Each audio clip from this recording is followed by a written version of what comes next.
Üdv néktek, kedves nézők! Ebben a videóban fogjuk megnézni az oroszlán csillagegyűekre érvényes átfogó októberi energiákat.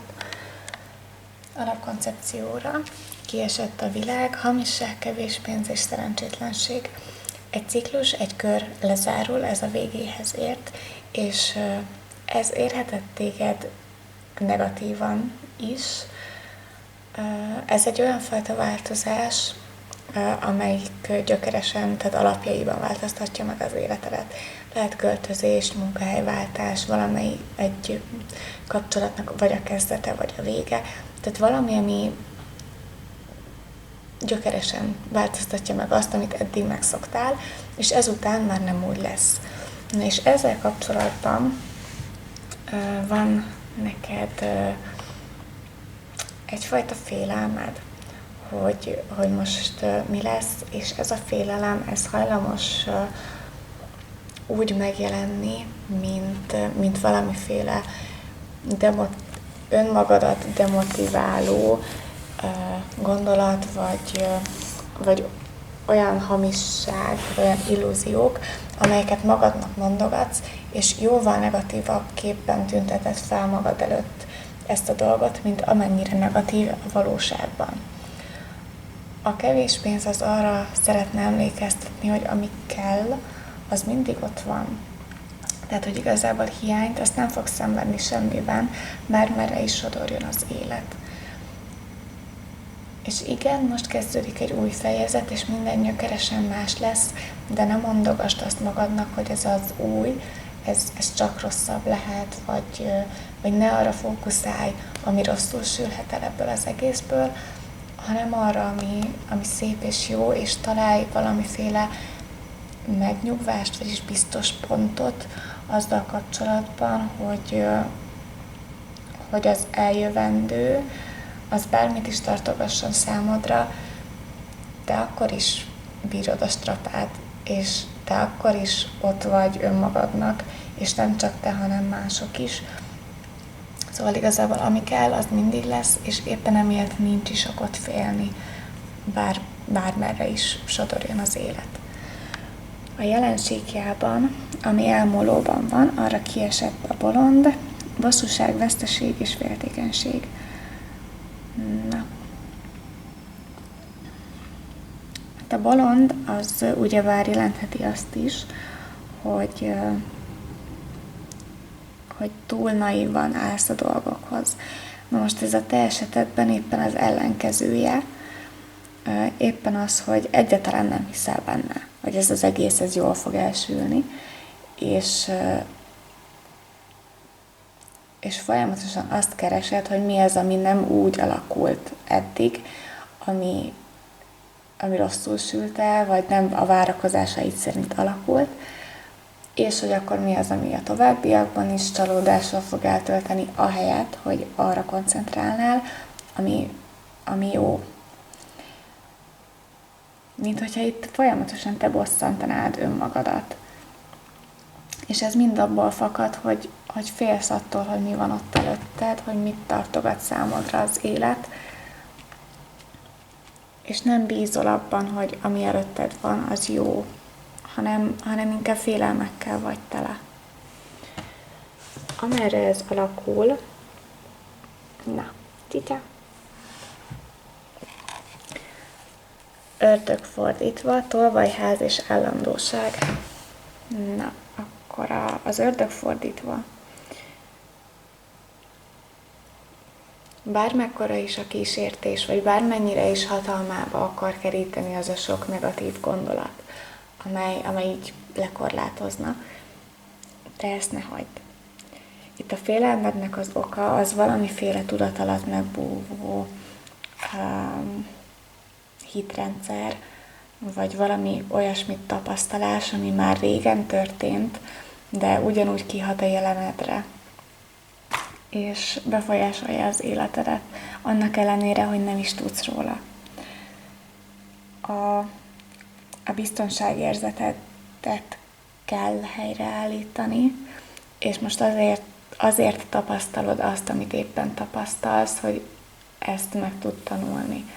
Hogy hogyan tudod biztonságban érezni önmagadat, bármilyen szituáció is álljon be körülötted, hogy hogyan tudod a belső stabilitásodat felismerni és megtartani. Igazából most ez a nagy feladat. Mert ugye a ház a stabilitást jelöl, azt, ami biztonságot ad, az állandóság pedig ugye Isten szemével azt, hogy ami történik, az egy felsőbb jó miatt történik, és hogy ez nem ellened, hanem érted van. Jó, és akkor ami kialakulóban van,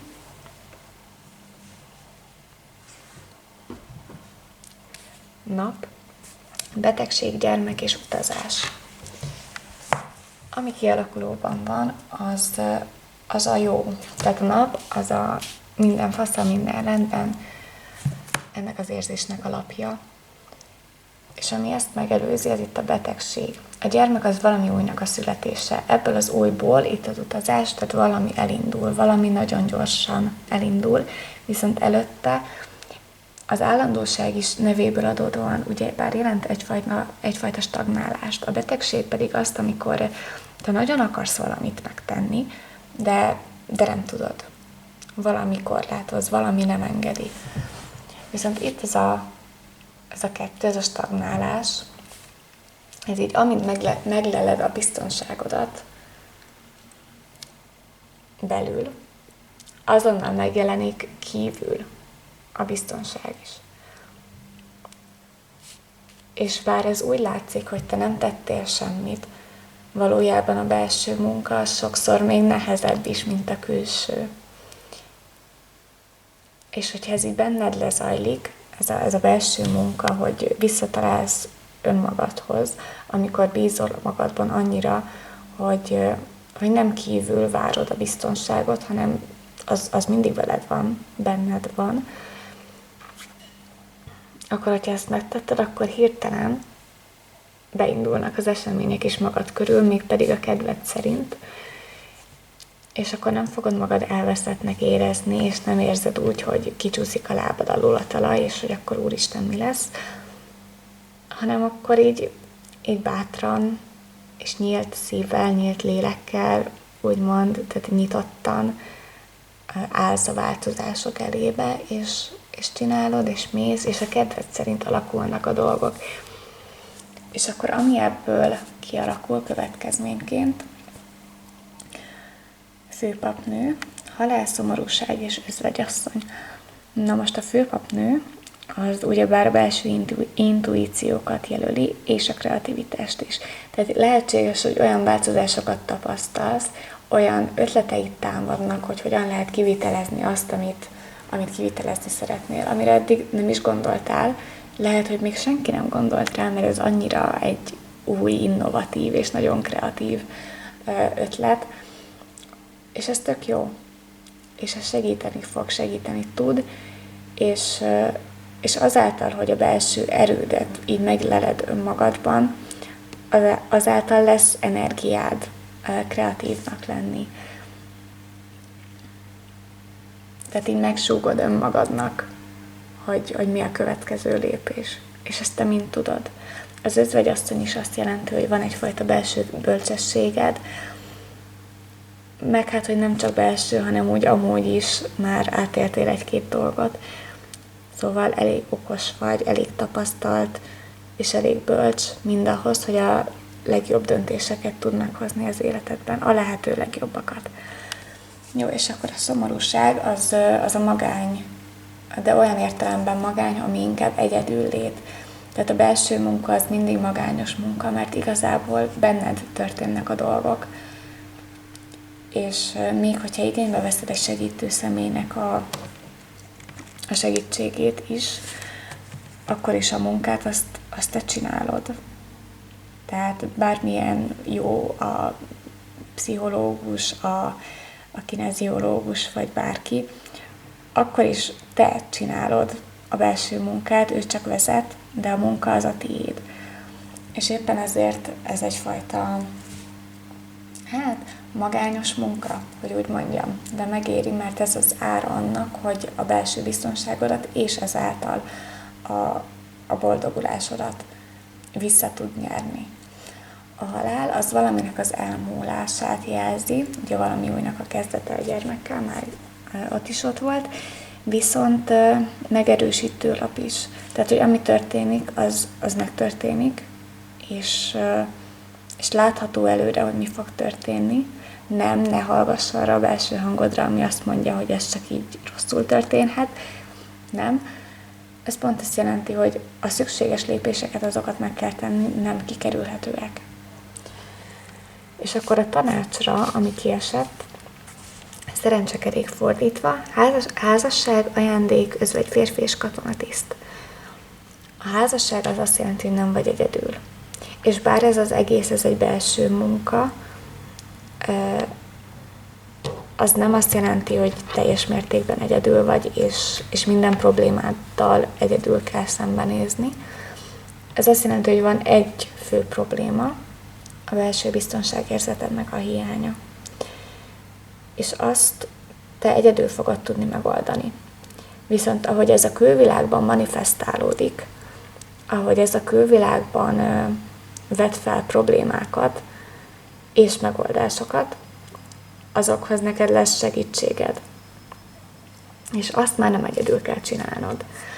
Az ajándék az lehetőségeket jelöl, az özvegy férfi katonatiszt, a határozottságra van szükséged. Ugye valami elmúlik, ideje elengedni azt a korlátozó hitrendszert, hogy a biztonság az valahonnan kívülről származik, és akkor tudsz határozottan kiállni önmagadért, azokért a célokért, amelyekért küzdesz, és akkor leszel sikeres is. És ez az egész, ez azért történik úgy, mert ez egyfajta tudatos belső munka eredménye. És nem a véletlenek furcsa közjátéka, hogy ezt a valamit tapasztalod most az életedben, hanem ezért dolgoztál. És az, amin most dolgozol, mármint belül, az fogja meghatározni, hogy a következő szituáció, amelyikbe belelép az életed, az hogy fog kinézni. A holdkártyától 2 üzenet érkezett. Az egyik az, hogy az energia az elnyeri a maga percét, tehát, hogy amire fókuszálsz, azt valósítod meg. És ezért fontos az, hogy hova tereled a gondolataidat, hogy minek adsz energiát, minek adsz figyelmet, mert azt fogod tapasztalni az életedben is. Hogy figyelj oda a gondolataidra, hogy ne azok a baljós hangok legyenek, amikre hallgatsz, amik arról szólnak, hogy miféle rossz várhat rád, vagy hogy milyen rosszul sülhet el valami, hanem épp ellenkezőleg, hogy visszatalálj önmagadhoz. És ami másik üzenet, hogy azok a válaszok, amelyekre szükséged van, azok érkeznek.